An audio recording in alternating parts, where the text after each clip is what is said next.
Welcome to the Jesus Show. Not that one.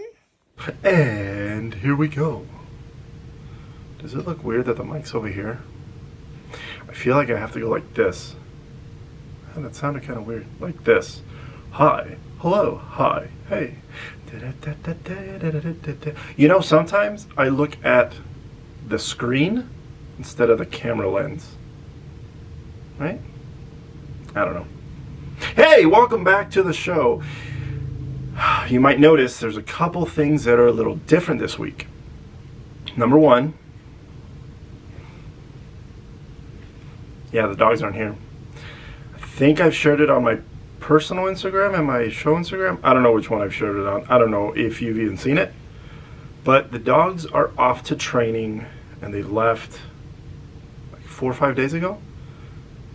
And it's really weird around the house now. I just got back today from my 4-day trip, and coming into the house without them here, very odd. I said, like, I walked into the house and I went, "Papitos!" That's how I usually greet them. And I was like, oh. I mean, I know they were gone, but it was odd. It was the first time that I've been home or coming back from a trip that they're not here. Allie was here a couple days without me. And, I mean, it was hard for her. I can only imagine. Sorry, that was irritating. Okay, you know what? My fucking hair is just going to stay like that. Doesn't matter. Yeah, she was here, I think, 2 days. 2 days? 3 days. 2 days. 2 days. By herself. And, you know, I texted her. I said, oh, this fucking sucks. And she was telling me about it. And I said, okay, buckle up. Let me tell you a story. No, I'm kidding. No, I didn't do that. Yeah, so welcome back to the show. Oh, and Allie's not here either. Hey, what's going on? Everything. You having a good day? No, having a good day. No, she's not here. She's on a trip. So today, I'm flying 100% solo. Yeah. So yeah, if I fuck up and stuff again, I know last week I was on my own, but she was here. So I could have said, hey, come over here, let's do the dealie because blah, blah, blah, blah, blah, blah. Yeah, but this week, today, nothing. So let's hope for the best. Remember, guys, follow me on Instagram, TheJesusShowNTO, Facebook, The Jesus Show, not that one, Twitter, JesusShowNTO, YouTube, type in The Jesus Show, not that one, or The Jesus Show NTO. Remember, rate, like, and subscribe, and tell everybody you know so we can once again keep growing this podcast. All right, let's jump into it. Something that I've noticed living here in Vegas and the Vegas surrounding area is I've never realized how many people just jump, like they're on the sidewalk and they don't look either way for cars. They just walk in front of traffic as if they don't see it, it can't hurt them. I don't fucking know what their problem is. It's the oddest thing ever. And it could be because when we were kids, Greg got hit by a car. He was, I don't know, maybe 7 or 8. I think I got that right.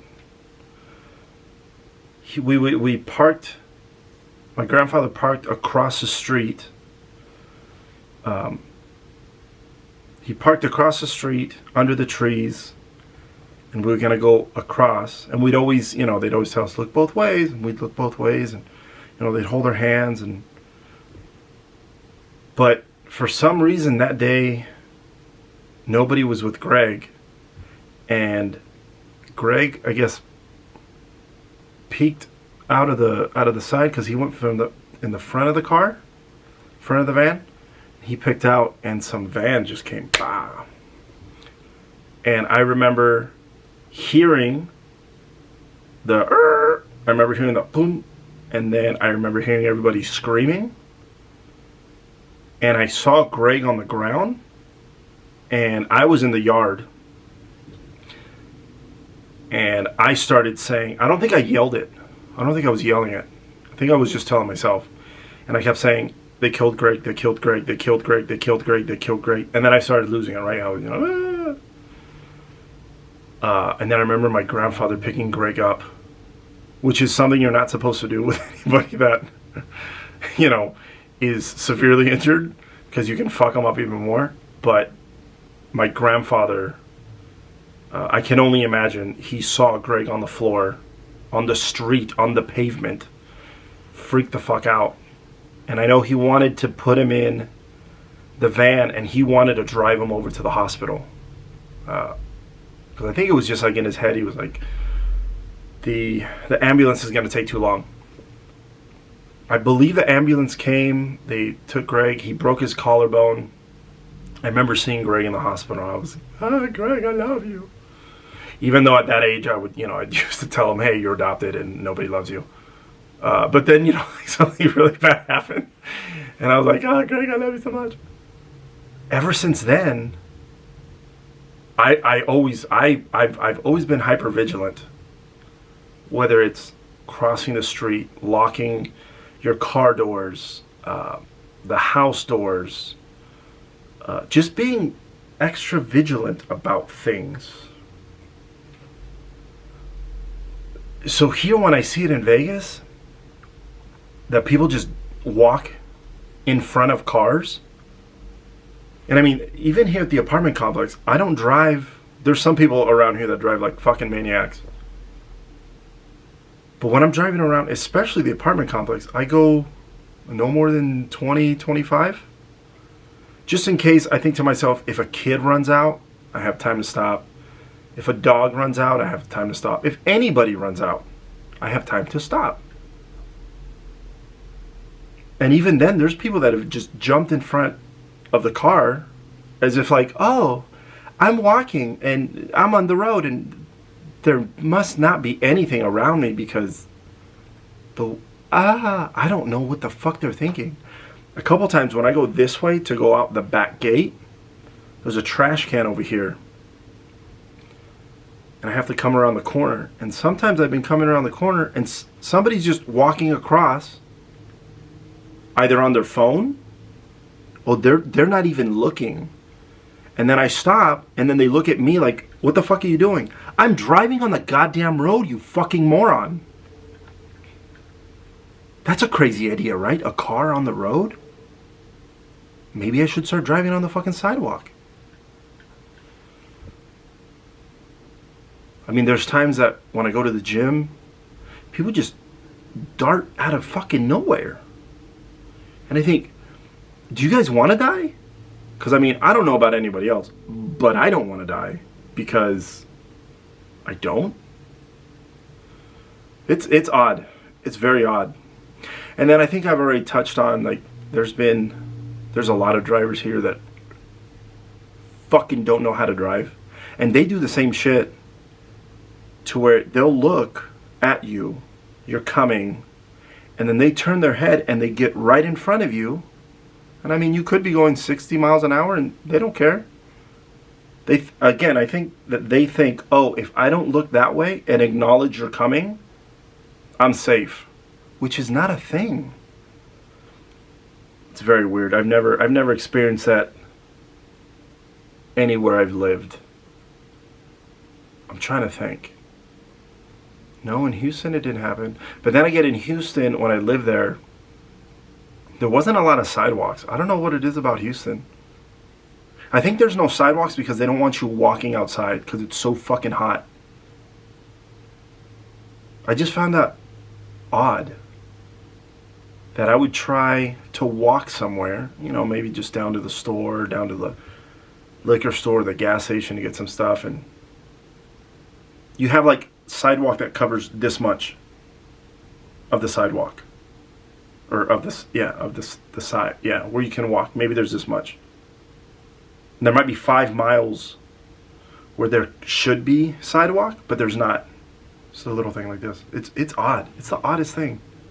And I was just in Wichita, Kansas, on a layover, and you have to walk on like I had to walk on one side of the road because the other side had no sidewalk. That's all. I don't know, that's weird to me. I grew up in Montclair.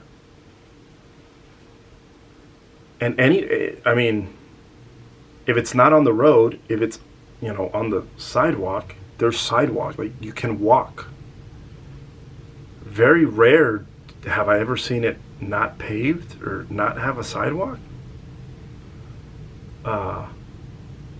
That shit's odd to me. I don't get it. I don't know the reason for it, but whatever it is. Oh yeah, how do you guys wash your ass? It's a genuine question.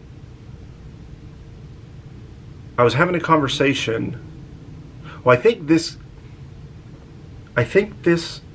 question I heard originated from Your Mom's House podcast with Christina Pajitsky and Tom Segura, because they were talking about the Tushy, the bidet.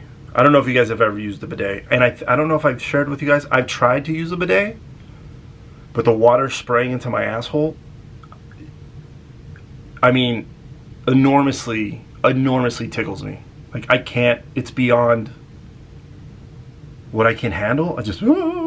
I tried it in Japan one time, and it was like a rocket was trying to go up my asshole. It was odd. Very ticklish.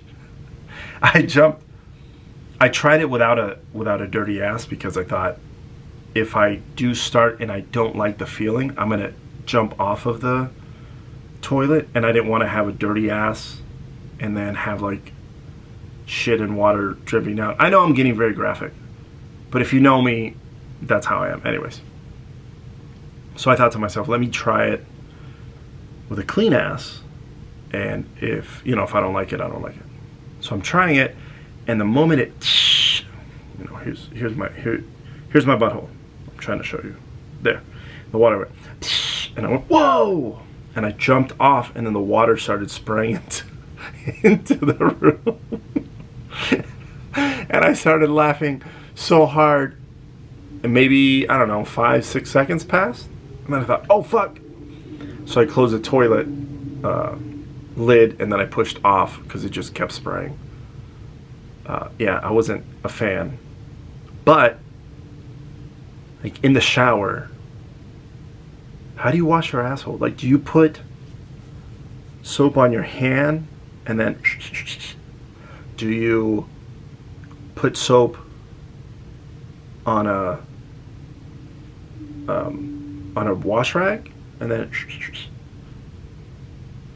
do you wash out the butthole first and then get the soap and then so you're not smearing it around with soap? This is what I do.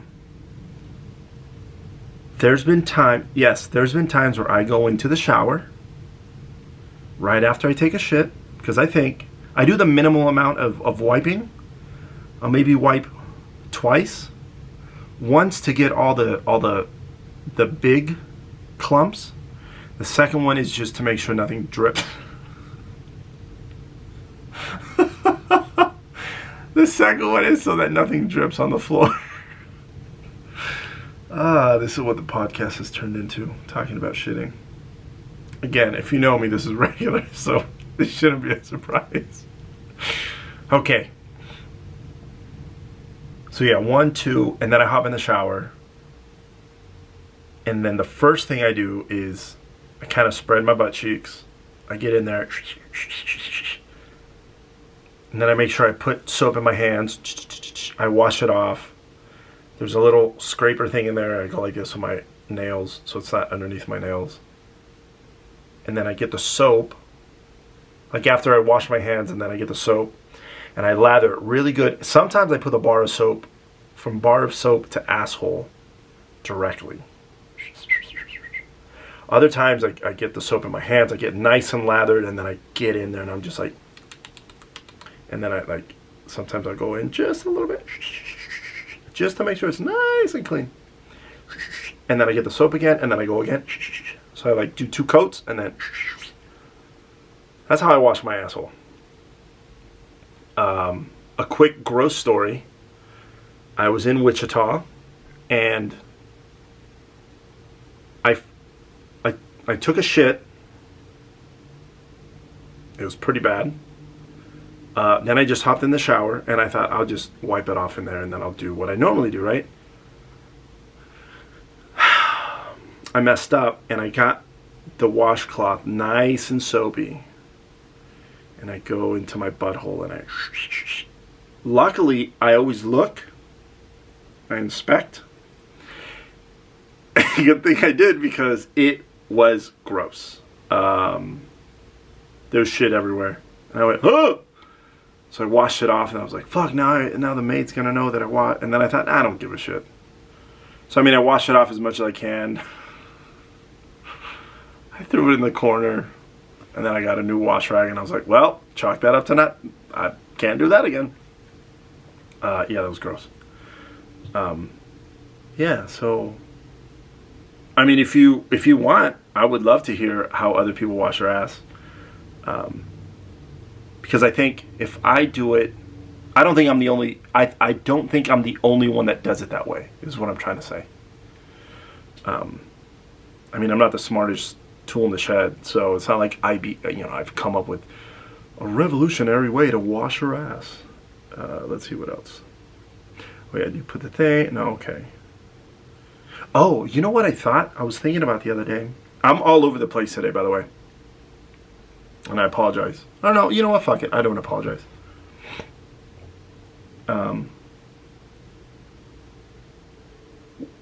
Years ago, I was talking to Greg and Robert. I think it was in the group chat that I'm in with them. And I think Greg or Robert said, hey, do you ever fight with other crews when you see them walking through the airport? And I said, no, we don't do that. But then I thought, you know what? That'd be kind of funny if you did. What if you were going through the airport and you saw an American Airlines crew and a Delta crew, right? Let's say there's 5 and 5, and it's just the flight attendants. Should I? No, fuck it. Let's say there's 7. There's 5 flight attendants and 2 pilots. So you got 7 and 7 on this side, and they're like, "Hey, fuck you. Where you flying to today? Where are you flying to today, homie?" And they're like, the other crew goes, we're flying to Houston, bitch.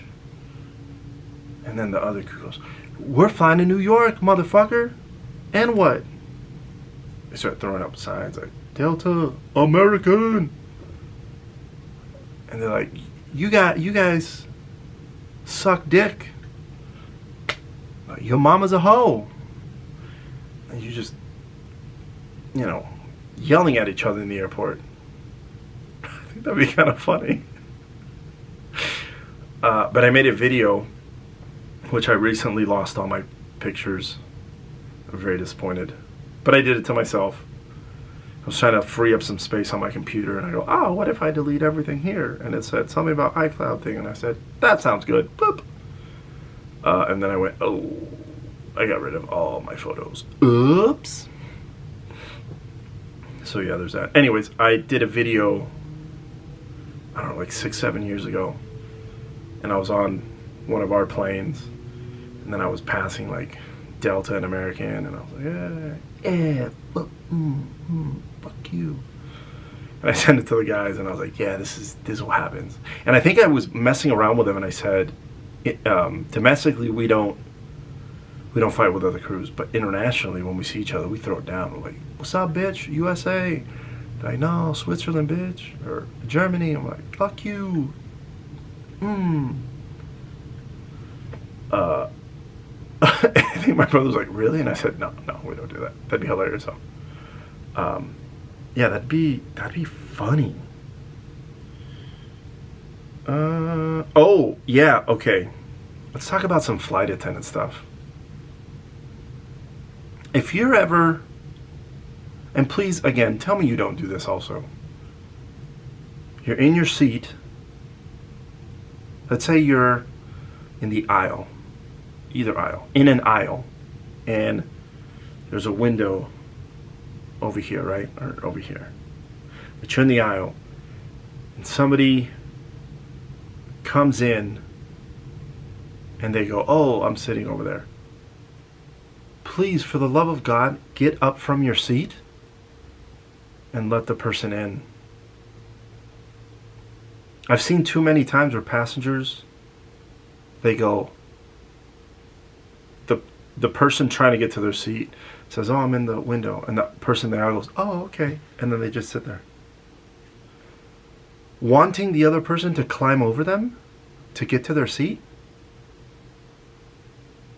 That's fucking weird. Why would you want a stranger all up on you? I don't understand that. Or better yet, if you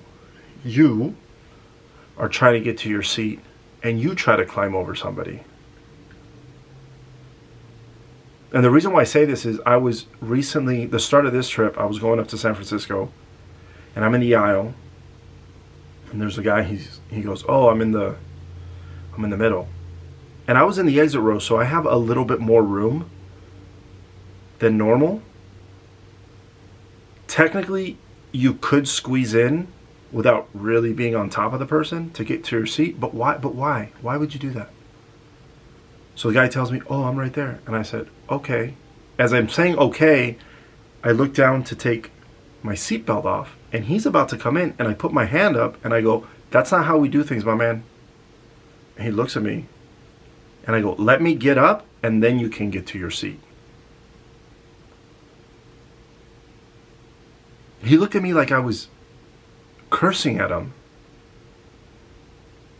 And in my head I thought, what kind of fucking world do you live in that yeah, I'll just climb over this person. What? No.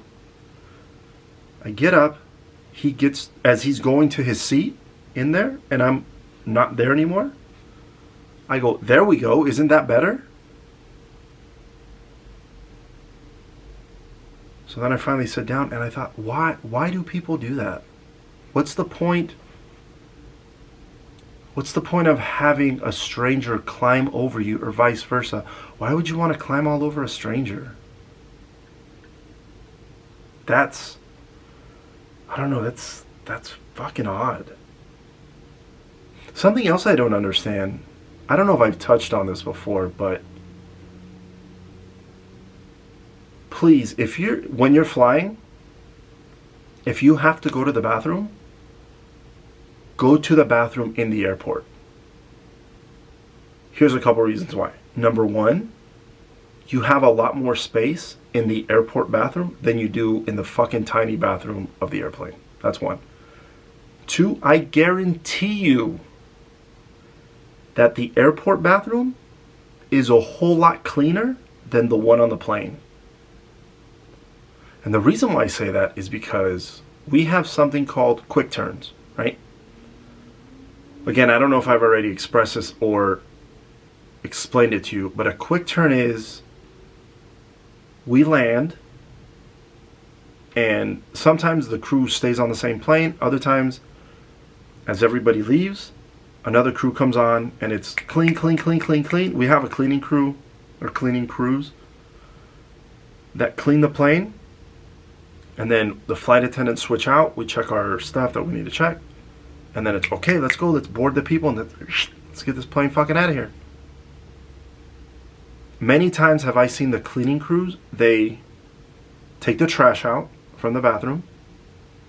They will replace the toilet paper rolls. They'll put more paper towels, maybe tissues. If there's a bunch of water, or water, but it's like water and piss on the floor, they'll they'll mop it up, and that's about it. And it's not that they're not doing their job. Well, okay, they're kind of not doing their job properly, but the reason for it is those cleaners have a lot of responsibility. It's on them to clean the plane as fast as possible. Well, no, it's their responsibility to clean the plane top to bottom and make it look as if nobody has stepped on that plane ever. But then it's management's fault for being behind them going, hurry, hurry, hurry, hurry, hurry. So they've taken steps, or they've cut corners so that they don't get in trouble and that they're still doing their job as efficiently as possible. Does that make sense? And the reason why I know this is because I've talked to some of the cleaners where I'll say, I've asked them before, how many planes do you guys clean? And sometimes like, like 70 planes a day. And I'm like, what the fuck? That's a shit ton of planes. And then they say, sometimes they only, which I've seen it, sometimes they only send one fucking cleaner for a 737, 900, 800.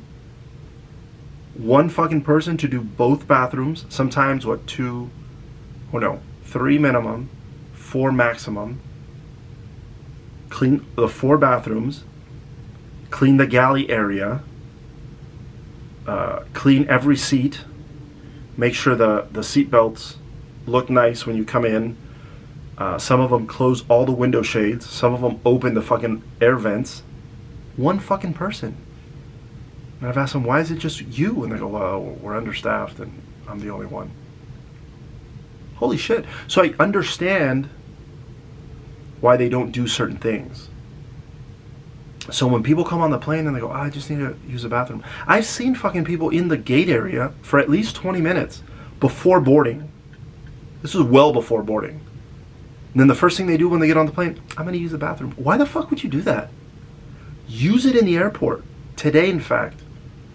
Going from Raleigh-Durham to San Fran. This lady comes on.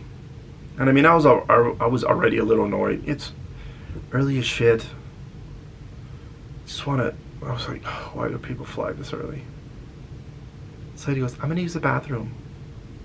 And I saw her in the boarding area. Like, I was on the plane for 20 minutes before my crew got on. And then my crew got on, and then 10 minutes after that, we started boarding. And this lady came on, like, boarding group 3. She had plenty of time to go use the fucking bathroom. And there was a bathroom super close. It wasn't like it was far from the gate area. And all I said is, oh, you don't want to use the one in the airport? She's like, excuse me? And I said, oh, do you not know that there was one in the boarding area? And she goes, I wanted to use this one. And I think I heard her say because it's cleaner. I don't know if she said it. But I said, oh, well, these bathrooms are pretty gross. And she didn't say anything. She, walked in, and I thought, and then I've also noticed that I get annoyed. I get really annoyed on early flights. I get annoyed because I'm not a morning person. I don't want to be there fucking 5 in the morning. And then something Tom Segura has said, and I agree with him 100%. On morning flights, once you take off, close your fucking window shade. There's no reason for you to look at clouds for 4 fucking hours. Close a window shade. When I'm the purser of the flight, I'll turn off the lights so that everybody can sleep. And it's nice and everybody, but you always have a bunch of people and they have the window shade open, right? Other people are trying to sleep. You're not even looking out at the fucking window. What's the point of that? We know what clouds look like. And if you don't know what clouds look like, look up. Go outside and go, oh, look at the cloud. Yeah. There was a lady that got mad a couple trips ago.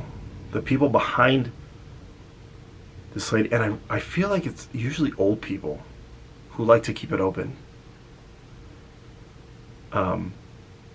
The people behind them, they politely told them, hey, can you please close your window shade? We're trying to sleep and there's a glare in there. And the old lady, she slams it down. And as I'm walking by, I was in first class.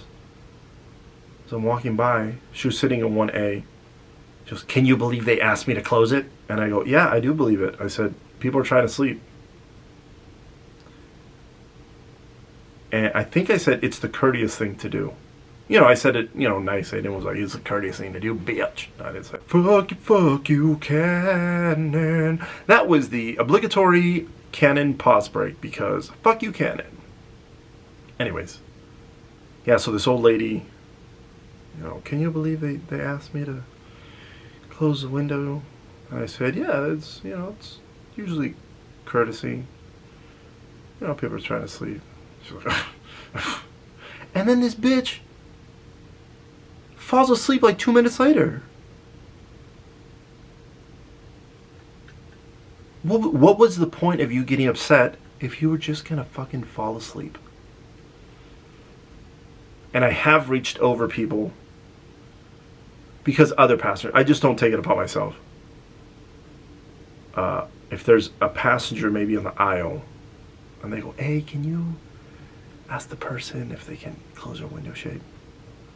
I've done it before where I go, no, I'm not waking them up. But I will reach over there and I tell them, I go, hey, I'm going to get all up in your space real quick if you want me to close the window shade. And they, you know, they always say, yeah. Oh, yeah, that's fine. So they kind of do one of these and then I reach over and I put it down. And then I've had the person wake up like, what the, how did, who the, and then I had them open it, then they fall asleep again, and then I go, whoop. And on the 7-8, it's dope because I can control everything from a panel. So if you lighten your window shade and everybody's trying to sleep because the rest of the cabin is dark, I can go boop, boop, boop, boop, boop, boop, and then I don't lock the windows. Some people do. But I'll do it maybe twice where I'll darken your window, and if you undarken it and or you lighten it up and you know you want the light to be blaring in on everybody, then I think, well, that's on you. And passengers have told other passengers, hey, can you lower it because we're trying to sleep here. That's between them. I don't let it get out of hand, which I don't think it's... No, it's never gotten out of hand. Like, nobody's, you know, gotten in a fight over it. But there's like, hey, can you... Well, it'd be nice. Well, if you were nice. Yeah. Yeah, there's that. Oh, I've experienced something recently where I get on the phone and the flight attendant... Like, I'm calling one part of the plane to another. And the other flight attendant picks up the phone. You know, normally, if you call, you know, you're on your phone. You make a call, and when you pick up, you go, hello? So the other person knows somebody's on the line, right? I've experienced flight attendants where they just pick up the phone. And then I have to say, you know, I give it a couple beats. 2, 3, 4. Hello? Hello? And they're surprised. Hello? Hey. Say fucking hi. Hey, this is Jesse in the back. Hey, this is Jesse in the front. Hey, what's going on? Yo, what's good? Any kind of, just give me some indication that you're on the phone so I can start talking and give you the information that I'm trying to give you. But I've noticed recently that a lot of flight attendants don't do that. I think, who hurt you and where do you live? What planet do you live on that you just pick up phones and you just sit there?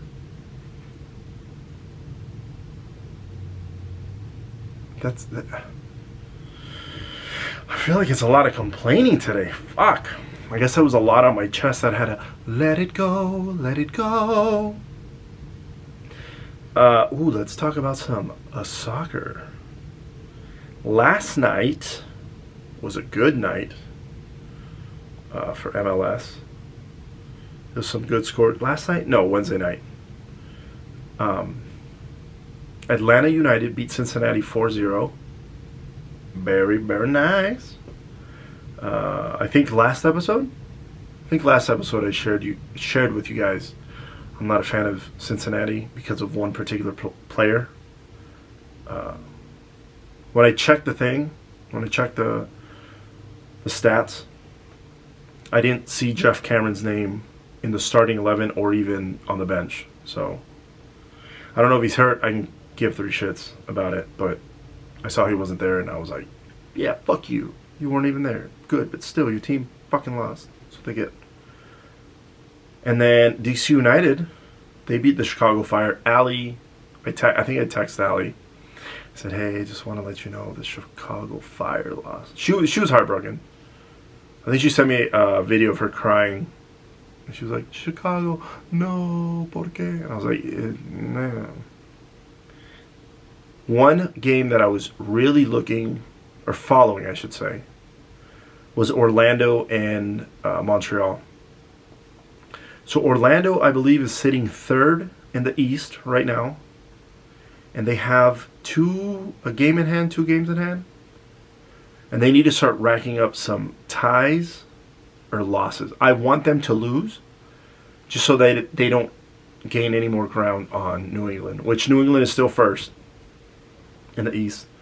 But now Nashville is right on their tails. And I think Nashville has 2 games in hand.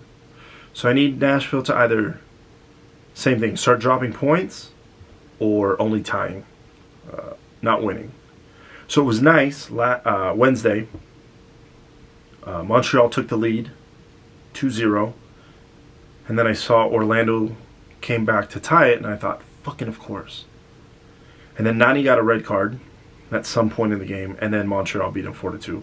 So that was very good. I was happy about that result. Kansas City and Minnesota played. Kansas City put 4 behind them, which I didn't think they were going to, drop 4 on them, but they did. And then I was watching the Austin FC LAFC game, and Austin was playing at home, and I thought for sure, okay, Austin is gonna beat LAFC, because LAFC haven't been doing that great as of late, and LAFC is on the road, and Austin, I don't know if you guys have seen any of the games, but the games have been really good as far as atmosphere, the fans, and I really want to go visit Hector and Cecilio out there. It looks like a great stadium and a great atmosphere. And I got a notification, I think like 2 minutes in. I was watching another game, and it says, Austin scored. And I was like, fuck yeah. And then a minute later, Austin goal disallowed. I think it was offside. I was like, God damn it. Then they ended up losing 2-1, so LA won. Oh, fuck, man, they can't catch a break. But I think it's just one of those things where it's an expansion team. It's going to take them a year to really find their footing, especially with each other. And I think if you guys have listened to the episode, the first episode with AJ, and I think I talked to him the second time I had a conversation with him. I don't remember. But he said, with expansion teams, you have, and not just expansion teams, any team where you have most of the players that are new, you're not necessarily used to playing with that player. You don't necessarily know all their tendencies. I can only assume you have situations in practice where you can, okay, I got it. But then game day situations are a whole lot different. It can be a lot of things. It could be the other team is just unstoppable that day. You can be having a bad game. It could be you're not reading each other right. There's a lot. Sometimes there could be some locker room issues. It could be also, I would assume that it could be that, fuck, we've lost 12 fucking games, and that's weighing on your mind, or at least it's weighing on half of the team's mind. Maybe the other half of the team is like, I'm ready to go every single game. I put each, game behind us, whether we win, lose, or draw, and I'm ready to go. And then other guys are just like, fuck, man, like, when are we going to get out of this? It just sucks to see them lose, because Austin, to me, they have a great group of guys that I feel that they should be playing a lot better than what they are. But, I don't know all the ins and outs about what's going on the, in the locker room, in the front office. I don't know any of that shit. As a fan, I just look at the product on the field, and I'm like, fuck, man. But hopefully they can. I'm gonna go out on a limb and say Austin might not make the playoffs because they're in last right now, and I think they have maybe 9 more games to play. It's not looking good for them, is what I'm trying to say. And then Portland and Colorado, they tied. Houston went to LA to play the Galaxy, and they tied 1-1. Houston scored first. Fafa Pico, he scored, which I feel like the last 3 games, Pico has been scoring. And I think he's a defender, so I'm like, what the fuck? Which, I mean, it's good for Houston. But normally I don't see a defender scoring in 3 consecutive games. But, I mean, it's a testament to how good he is. And then Chicharito, he went up for a head ball and put it in. That was a really good goal. That was a really, really good goal. And then the last game, I didn't get to see it because it was later. And I had a 4 a.m. wake-up call in Wichita, but I saw the highlights between Real Salt Lake and San Jose. There's a kid who plays for San Jose. I don't know his name, but he scored a hat trick. I mean, he did great. And you would think after a performance like that, at home you should win. No, Salt Lake pulled it out. At one point, I want to say at one point, San Jose was up 3-1. Were they up 3-1? Boom, boom, 2, 3. Yeah, I think they were up 3-1. So it looked very good for San Jose. And then, Real Salt Lake came in. Justin Miram.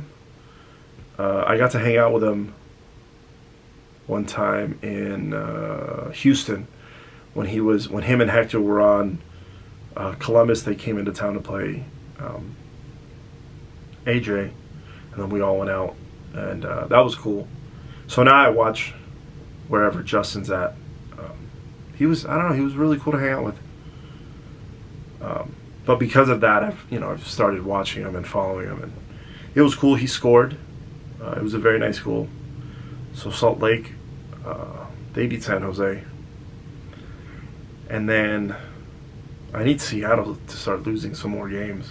So far they've lost 4, but I kind of want them to lose more so that New England can secure the Supporter Shield.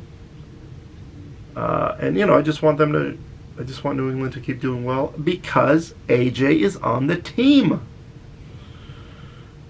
And I think I already shared with you guys that I want him to win the championship. I don't know if you guys know that already. Yeah, I want him to win. Let's see, a couple other stories I want to talk to you guys about. Oh yeah, I don't know if I shared it on my personal Instagram or my show Instagram. Here's another word of advice. If you're on the plane, don't look at anything on your phone that you don't want other people to see. Let me give you an example.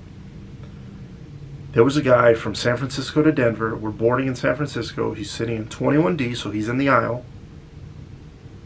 And as I'm in the aisle, so I'm checking bags out, closing some overheads. And at one point I pass by and I see he has a picture that this young woman sent him. She's smiling. She's like, as I pass by, I look down, and in my head I'm like, oh, she's pretty hot. And I look at the guy, and I was like, is he being catfished? Because I know I'm no prize. I understand that. I get that. If I have to rate myself, I'm okay, right? I get that. I know that. I'm not trying to lie to myself. So I look at this guy and I was like, yeesh. And I thought, her? I don't know about that. So he's like, they're texting back and forth. I see the picture. And then I see she sends him a picture which looks like, this is my assumption. Here's a story I have in my brain, but that I played out. They were hanging out. She dropped him off at the airport. He's going back home to Denver. He came to visit her. So it looks like she's at her place.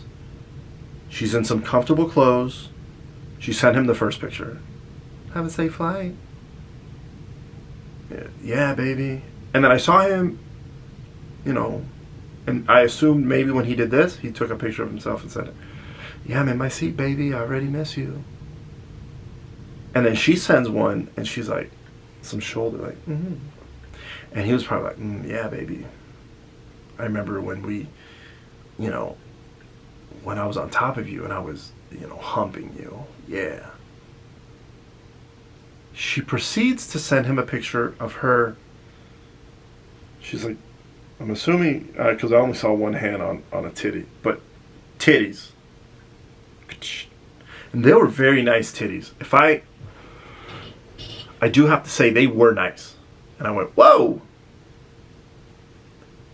Titties. And I thought, okay, hey man.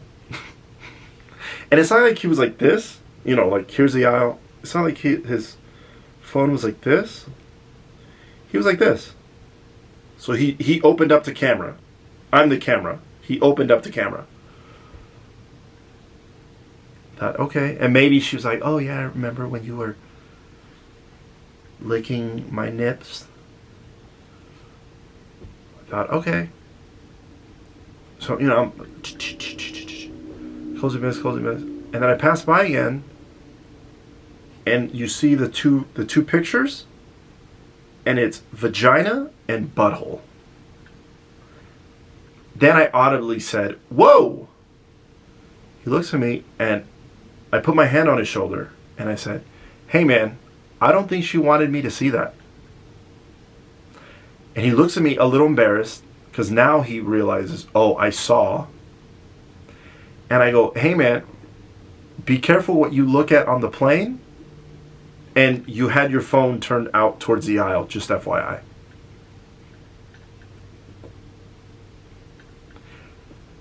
I don't understand how people are that, what's the word I'm trying to say? Oblivious to what they're doing? And I mean, I can only imagine he had tunnel vision, right? He was looking at titties, some puss, and some butthole.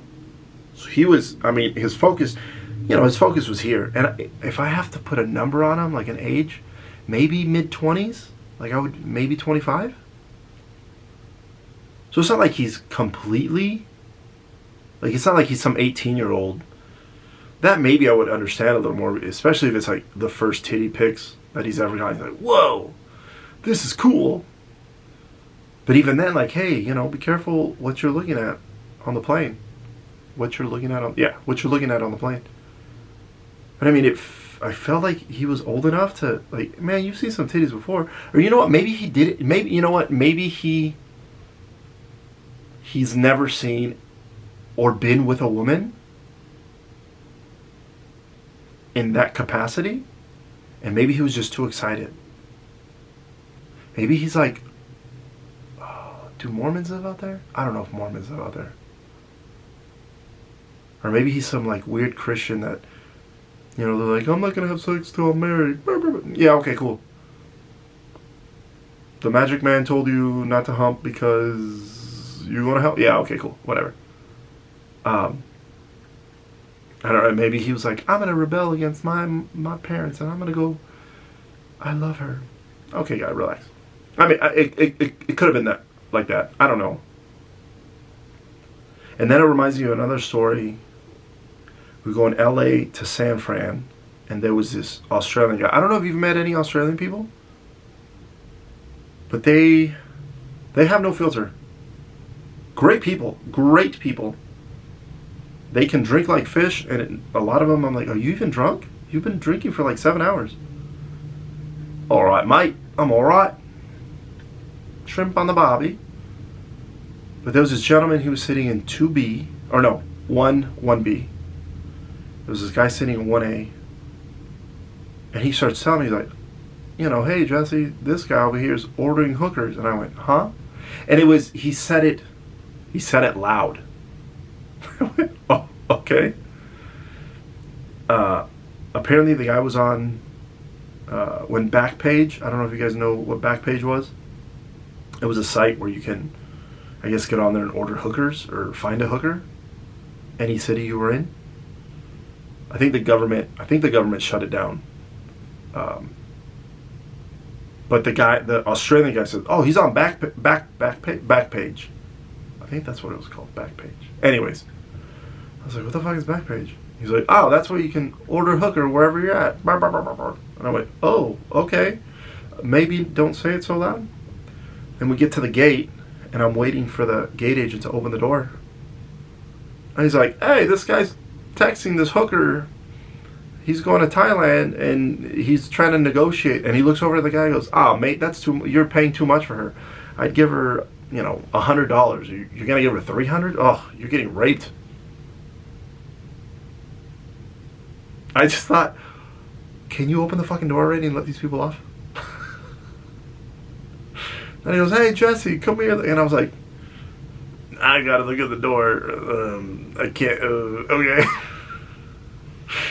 Oh man, it was hilarious. It was good times. Yeah, that's all I wanted to talk to you guys about. Once again, guys, thank you for coming back to the show. I appreciate it. Oh, and I met this flight attendant. Her name's Allie. Not my Allie. Another Allie. And in a couple weeks, I'm gonna have an episode where I interview her, because she's a new hire, or she's a newer hire. So her process of going through the hiring process was very different from mine. So Allie had an idea where she's like, "Why don't you interview somebody that went through the hiring process a lot, or more recently, and now that a company's hiring, we can put it out there, and maybe it'll help people like what to expect." And I know some of my friends who are watching, you guys have applied to be a flight attendant, and maybe that could help you. So I might throw out like, "Hey, is there any questions you guys want us to answer as far as the hiring process goes?" So look out for that. I might put that out in 1 to 3 weeks. I'm not sure. Maybe more like 3 weeks from now. But yeah, Allie had that idea, and she's like, "Hey, I'm your producer. Here's an idea." And I went, "Whoa, that sounds fucking great." But the reason why I tell you that is because Allie said, "Oh, cool." She started following me on the show Instagram, and she goes, "Oh yeah, I'll check out a couple episodes." And I went, "Yeah, just remember, I'm very immature and I talk about a bunch of weird stuff." So she just laughed and she walked away. She was very lovely. But yeah, I'm excited to share that with you guys, and hopefully not only will it help some of you that applied, but maybe some new people will come to the show and they'll find that segment, that episode, very helpful for them. Again, guys, please rate, like, subscribe, tell your friends, tell your family, tell your mom, tell your dad, tell everybody you know to listen to the show. All right, I will catch you next week.